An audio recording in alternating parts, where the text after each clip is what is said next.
Today we are starting a new unit, that is fourth unit for 12th class, namely chemical kinetics. It has a weightage of 5 marks. Before coming to this term, that is chemical kinetics, let us today first know that how reactions take place. What is necessary for reactions to take place? Now, for that purpose, we should have the concept of Gibbs free energy. Gibbs free energy.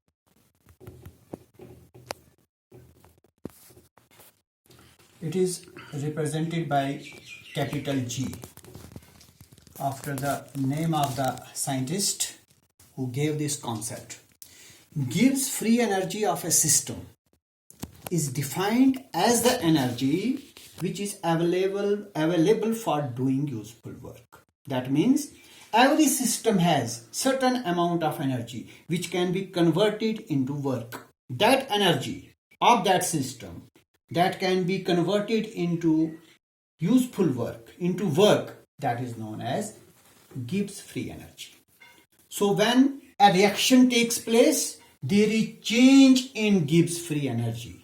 There is a definite change in Gibbs free energy, or in other words, we can say that there is change in energy, or I can say that chemical reactions, they are accompanied by energy changes. What does this mean? This means that when a reaction takes place, suppose this is a reaction, A plus B, suppose it gives products. That means a reaction is taking place. So when a reaction takes place, when reactants change into products, there is a definite change in energy. It is accompanied by energy changes. So this energy change is must for a reaction to take place. So these energy changes in a chemical reaction, they are studied under a separate branch of chemistry known as thermodynamics. Thermodynamics is a branch of chemistry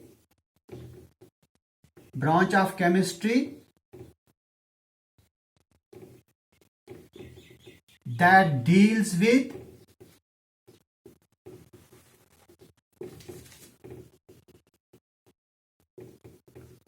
energy changes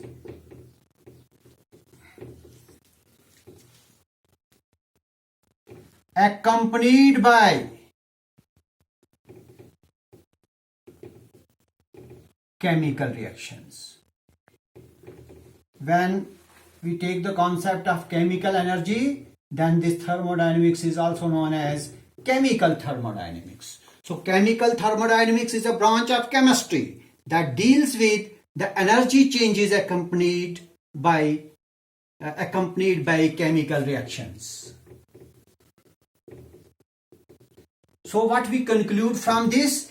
We conclude from this that when reactions take place, there is energy change. Now coming to the concept of this Gibbs free energy, which is designated by G. When a reaction takes place, let us take chemical reactions taking into consideration the Gibbs free energy. When there is a definite change in energy, that is Gibbs free energy, when a reaction takes place. Now that change in Gibbs free energy is designated by delta G. Delta G means free energy change or Gibbs free energy change. This energy has a role to play in chemical reactions. Free energy change or Gibbs free energy change. Now for a reaction to take place, we can have three types of delta G. For example, delta G can be obtained by G2 minus G1.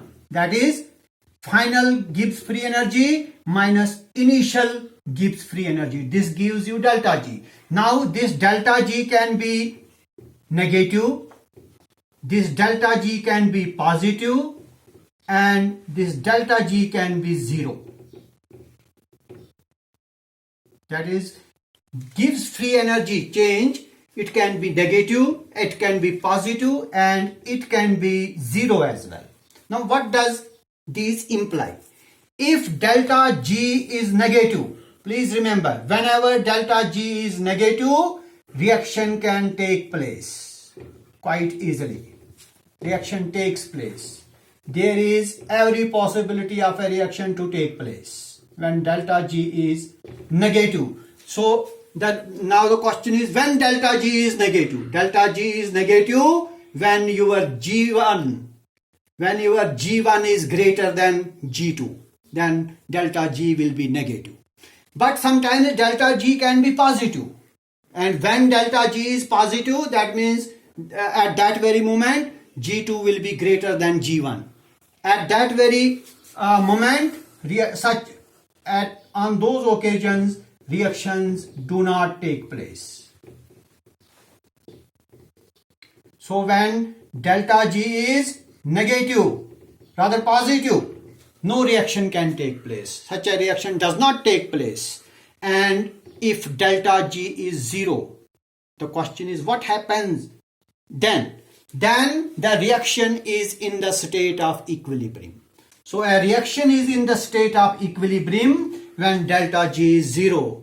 The reaction can take place quite quickly, quite clearly when delta G is negative, and when delta G is positive, such a reaction cannot take place. So this was Gibbs free energy concept. Now when reactions take place when delta G is what? Negative. When delta G is negative, such reactions take place.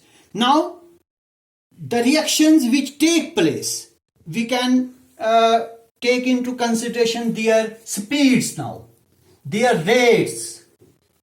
At what speed reactions take place? Some reactions take place very fast, some reactions take place very slow, and some reactions take place at a moderate speed. Now we can study the rates of chemical reaction, the speeds at which they take place, and that those speeds can be studied under a different branch of chemistry known as chemical kinetics. So coming to this term now, what is chemical kinetics? It is a branch of chemistry. Chemical kinetics is a branch of chemistry that deals with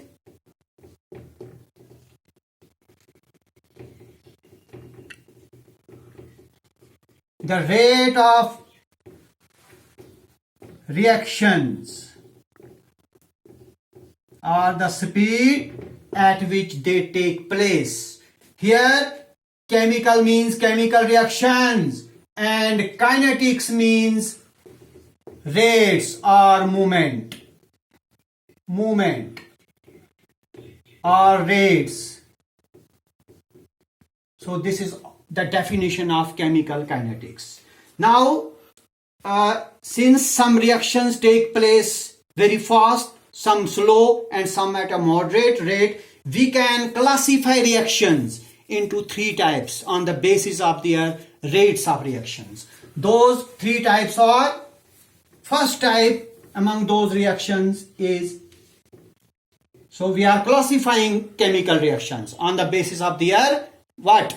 Their speed, their rate. On the basis of rates of reactions, we can classify reactions into three types. One is instantaneous reactions. As the term suggests, that these reactions take place at a very fast rate. So those reactions which take place at a very fast rate are known as instantaneous reactions.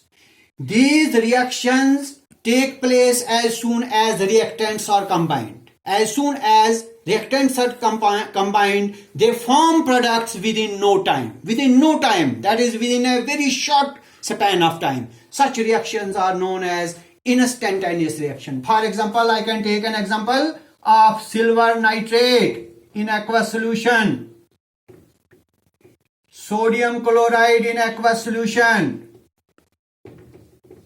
aqueous.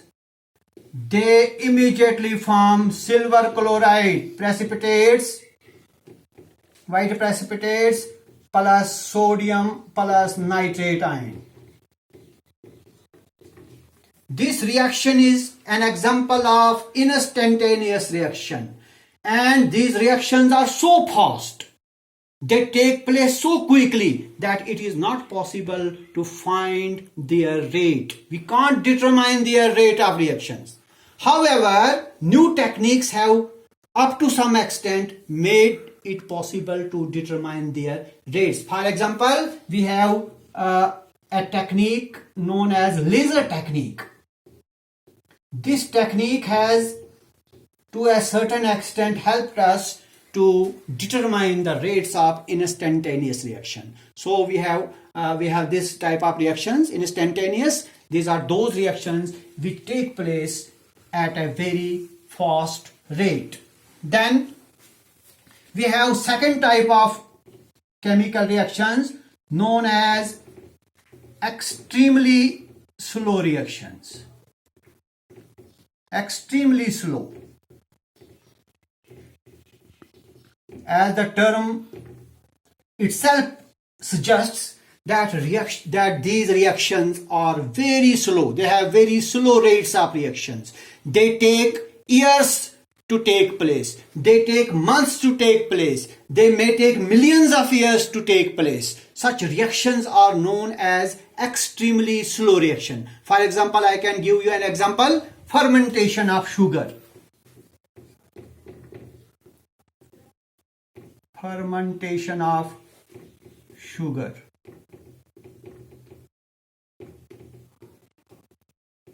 By mixing sugar with yeast. Fermentation of sugar, it takes about 1 month to get fermented. Sugar takes about 1 month to get fermented by adding yeast. So this is a very slow reaction. This is a very slow reaction. It comes in this category, that is extremely slow reaction. We can give another example of it. Rusting of iron. Rusting of iron is another example of extremely slow reaction. This reaction also takes place a lot of time. Similarly, we can give another example, that is formation of coal in the earth's crust. As you know, coal or petroleum that takes millions of years to form. Coal takes millions of years under the earth's crust to get formed. So this is an extremely slow reaction. It takes millions of years. So these three examples clearly show what extremely slow reactions are. As far as their rates are concerned, they are so slow that we need not to measure them. So there is no need to measure their rates because they are extremely slow reactions. Then we have another type of reaction on the basis of its rate, that is reactions proceeding at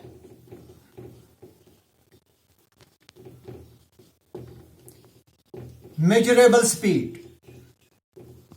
Measurable means which can be measured. Now, the speed of these reactions is faster than the slow reaction, extremely slow reaction, and slower than the instantaneous. In between instantaneous and extremely slow reactions. These reactions, that is reactions proceeding as measurable speed, They are those reactions whose rates can be determined quite easily. Their rates are greater than, they are faster than the extremely slow reactions, and they are slower than the instantaneous reactions. For example, decomposition, I can take example, decomposition of hydrogen peroxide is a very common example of reaction proceeding at measurable speed. Decomposition of H2O2, that is hydrogen peroxide. Hydrogen peroxide decomposes to form water and oxygen. You can balance it later. So this reaction comes under the category of reactions proceeding at measurable speed. I can take another example of these reactions. Acetic acid combining with ethyl alcohol. It forms ethyl acetate and water.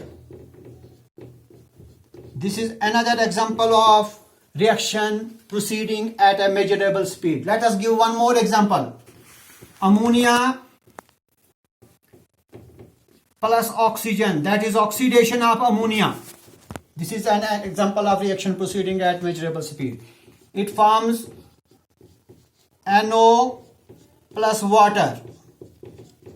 So these are some reactions, some examples of reactions proceeding at a measurable speed. So we have three types of reactions depending upon their rates. So depending upon rates, we have three types of reactions. One, instantaneous reactions, which take place at a very fast rate, so fast that we cannot measure their speed.